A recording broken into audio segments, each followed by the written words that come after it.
Hey, everybody, I'm Dr. Seth, psychologist. Today, we're talking about something important.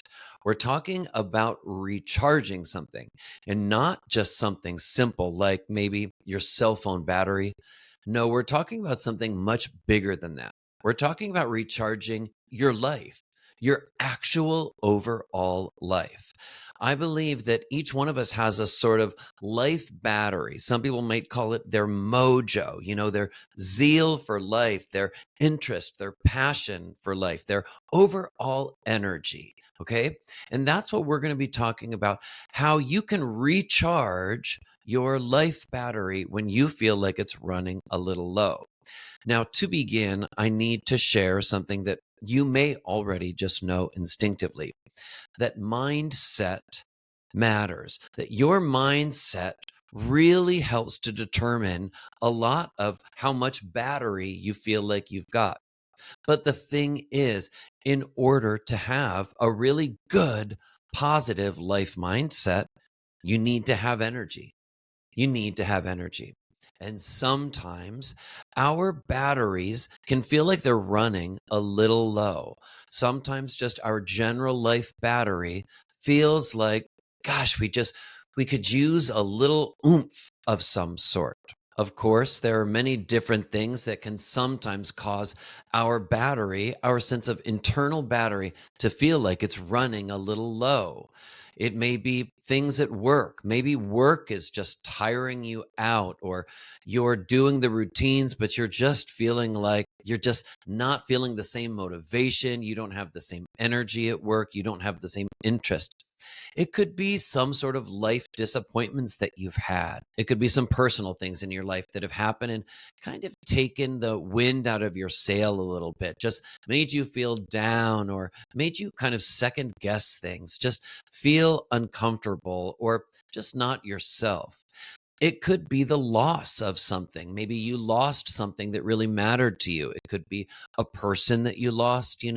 Death is a part of life. And sometimes when someone that we care about dies, it can really, really impact us and make us feel unmotivated, really make some basic things like just getting out of bed or finding the same passion for our usual routines. It can make that seem really difficult. So there are all sorts of things that can make us feel like our battery is running really low. And finally, I would just say, I think a lot of times as an adult, a lot of adults just feel like just life itself can be kind of exhausting at times. Just getting older and trying to manage everything. Some people who have kids, that can be draining and exhausting. People who don't have kids, just going to work or managing their house or apartment, just managing their health, doing the laundry, keeping up with meals, just all of it sometimes can just feel like a lot. And a lot of times these are also routines that can sometimes feel like wow, it's just everything's kind of been the same and people can on some level feel like they might need a little bit more. I've talked in my clinical work for many years with clients about how sometimes people can get stuck in a kind of rut where if they think about it as sort of a metaphor, they think about their life has just become kind of like a beige canvas. Just picture like a large canvas and it's just got one color. It's all beige. It kind of looks like the wall at what you would picture your local Department of Motor Vehicles, just a beige canvas, a beige wall. And what a lot of times people feel like is missing is some splashes of good color in their life. And so that's really what we're talking about today. Now, when you do feel like, you know what, I realize it, I accept it, I'm not hiding from it, I do feel like my battery needs a little recharging right now. When you're really honest about it and you can see it, I am going to talk about some things that you can do to make some positive changes. Now, these changes are about taking action. Now, why is taking action so important? It's important because complaining doesn't get you anywhere. Complaining, while it may feel indulgent or good in the moment to just give yourself that moment, that time to just wallow in it, you know deep down that nothing good comes from that, that it doesn't help anything. It's not an actual solution, that life doesn't get better just on its own, just by waiting for something good to happen. It gets better. Life gets better by taking healthy, positive actions. And so in this video, I'm going to talk about some specific things that you can do, and you can try it in just 30 days. Just take 30 days to try some of the techniques that we're going to talk about and see. Now, here's the question. Why do I suggest 30 days?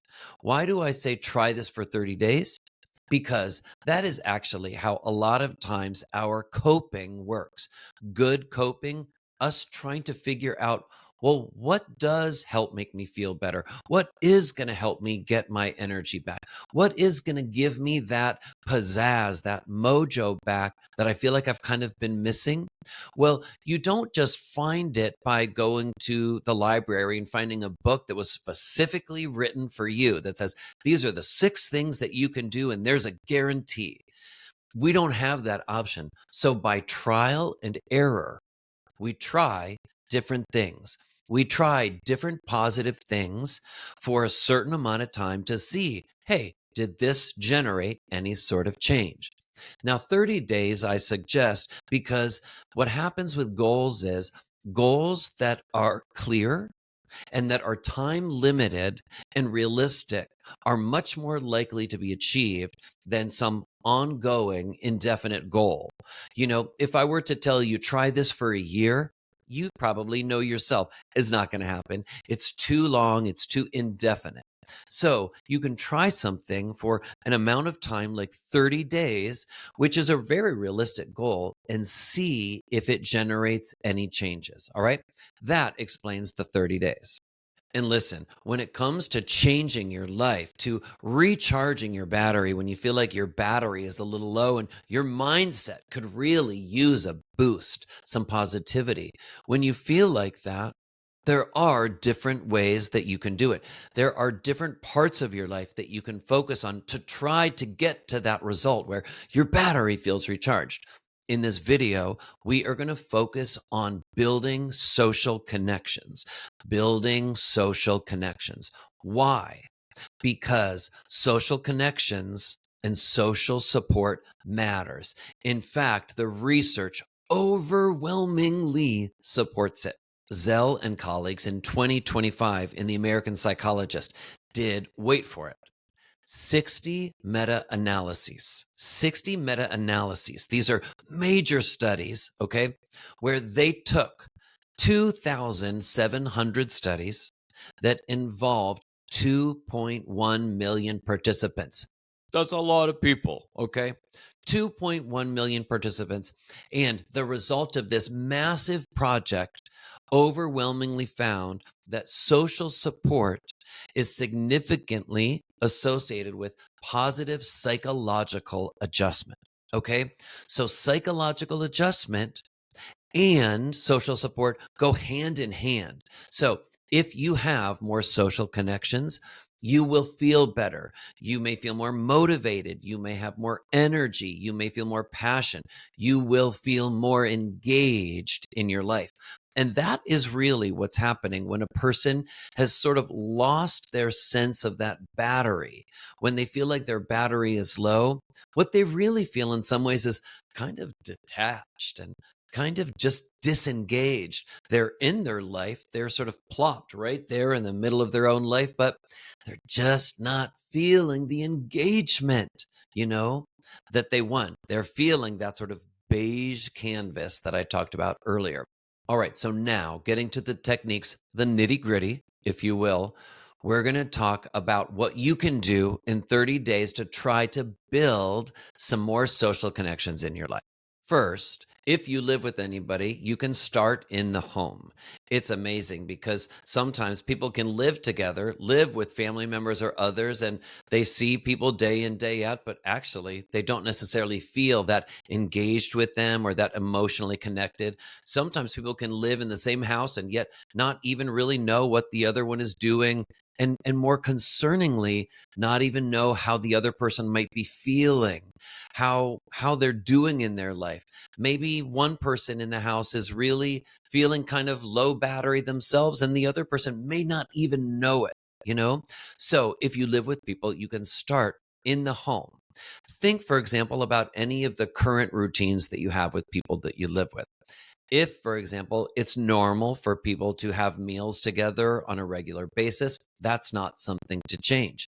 If you don't have regular meals, or maybe there's a certain meal time or day of the week or weekend when you don't actually tend to have meals with the people that you live with, suggest that. Ask, hey, I wondered if maybe tonight you might like to have dinner. Maybe I could fix dinner for you. It might be kind of nice for us to catch up. That is an action that you can take to try to build a better social connection with someone in your own house. Sometimes it's easy to take the people that you live with for granted, whether it's a roommate or a family member or romantic partner. But these are some specific things that you can do to try to build connections. Now, aside from meals, when was the last time that you asked someone that you lived with if they want to maybe go for a walk later with you, or maybe a bike ride? Or maybe play cards together, or ask, hey, gosh, I think it's been a while since we played a board game. Any interest in doing this? Or we could play charades, or any number of things. In your family, or the things that you're interested in, maybe it's more like a movie. Hey, did you see this movie is coming out? Would you like to watch it with me tonight? Maybe I could make some popcorn. But whatever it is, you see the examples. It is you making an effort, you initiating a contact, especially if this is not something normally that the two of you or you in this group do together. But the point is taking action, going out of your usual comfort zone of your routines with them, and trying to build more of a connection. And remember, I'm not asking or suggesting that you do this for the rest of your life. We're talking just 30 days, because in 30 days, you're going to look back and you're going to ask yourself if this has generated any kind of positive differences. If maybe it has made you feel a little bit more energetic, a little bit more in sync, a little more engaged. So, starting in the home is an option for people that live with people. Now, if you don't live with anybody, that's okay. I know, in fact, a lot of people love to live alone. Some people love the quiet, and they love a little healthy solitude. Solitude is great, but in doses. It's also important to be connected with others. People who don't live with anyone, I believe, have to make more of an effort to engage with others, because otherwise they can get kind of stuck in a rabbit hole of just being alone. And it can be hard or uncomfortable sometimes to go outside of that comfort zone. So, if you are somebody who doesn't live with people, or even if you do live with people, go and expand now out to your neighborhood, your neighbors. When was the last time that you checked on some of your neighbors, especially an elderly neighbor? I believe people really like to feel checked on, to feel noticed. And maybe if there's someone who's living alone and who's elderly, you could leave a card at their door and say, hey, I just wanted to check on you and make sure you're okay. I was thinking about you. If there's ever anything you need, here's my phone number. That is a way that you can try to build a connection with a neighbor. You can also bring food to neighbors that you like. You can try to find ways to engage with them. Maybe there's a neighbor that could use some help. Maybe there's a neighbor that recently had a surgery or has been sick. You can ask them, hey, would it be helpful if I maybe picked up some groceries for you? Or maybe there's someone who has a yard that needs raked, or, a balcony that needs swept. Anything. But there are connections that you can strengthen and improve in your own neighborhood. We don't always have to go very far to try to build our sense of connections and community. And these are some of the little things that can really make a person's internal battery feel recharged. All right. Next, if you work outside of the home, work environments are a great place for you to be able to build healthy and appropriate social connections. You don't have to be best friends with the people that you work with, but it can be really good to have some functional, positive social relationships with people that you work with. I believe that one of the best things that you can do to build social connections at work is actually to bring food. Why? Because people love food. Okay. Bring food, especially something that you make, something that you bake or make, can really make people feel like, wow, that was a really thoughtful, nice gesture. And what's interesting, the more one person at work starts to bring food for others, you know what happens. Other people start to follow suit. And then all of a sudden, people are regularly bringing food. And that is a little thing that, first of all, can kind of brighten up someone's workday, but it also can make you feel more appreciated by the people that you work with when you bring food and they thank you, and vice versa when they bring the food. But it's just the littlest example of feeling connected, a way of improving and increasing this sense of connection. There are also people at work that you may like but not know well. When was the last time one of those people you asked if maybe they'd like to, when they take a break, go for a 10-minute walk with you, or maybe go to lunch with you? There is a lot of research that shows that people who have jobs where they report having at least one friend, those people actually report liking their jobs more. And so having some sort of social connections at work is a really, really helpful way to recharge a person's battery. Another thing that I would say that relates to people's work is saying something that shows appreciation of people that you work with, saying something that you have noticed. Hey, I noticed, for example, that you have been blah, blah, blah. Maybe, really responding to my emails quickly, or that I noticed that you have made a real effort to pitch in and help with other projects. And I just think that's great. Thank you for that. Noticing people can go a long way, make them feel better towards you, and increase that sense of social connection. So if you work outside of the home, that is a great place to try it. And then finally, you can try to apply this same 30-day plan of building connections, improving connections in your community. The littlest things like this. When was the last time when you're at the market, when the person is checking you out at the checkout, that you asked, so how has your day been going today? And actually show some interest. Not just say hello or comment on the weather, but actually make an effort to engage, to show curiosity. How is this person? Maybe you can share something about how your day has been going, but just a little moment, just 60 seconds of a connection with somebody at the checkout can surprisingly go a long way in making you feel more connected to the community. When you're on walks sometimes and you see someone that you would like to say hello to, are you someone that is friendly with people in that way? Maybe it's at events for your kids. Maybe you may have sort of people in your clique that you speak to, other parents that you're friends with. What about going outside of that clique a little bit and saying, hey, making an effort? We've seen each other before, but I actually just wanted to make sure I know your name. It's nice to see you, and maybe sometime we could chat more. Making people feel noticed, feeling connections with people like that in those kinds of environments is really, really, really helpful to make you feel overall more connected. For some people, it may be at the gym. Just something like when you're checking in at the gym and you have to give your name or sign in. Actually asking the person, do you work out here? Do you get a discount because of it? What do you do when you do work out here? Little conversations like that. If you're not somebody who goes to the gym, maybe you're somebody who, goes to the golf course or wherever it is that you tend to spend time. Going outside of your comfort zone and making an effort to initiate just simple conversations that show curiosity for how another person is doing. Try that for 30 days. And again, see if it makes any difference in how you feel. See if it ends up kind of helping to recharge your battery. All right. These are a few just super simple techniques that you can try by trial and error to recharge your battery. Again, everyone's battery at some points in life gets a little lower and needs a little boost. And the research overwhelmingly shows that social connections, social support can be incredibly helpful and really boost our own mental health, our energy, our overall well being. All right. I hope this video has been helpful. You may like some of my other videos and my whole library of videos here on my YouTube channel, Dr. Seth Psychologist. Take care, everybody, and have a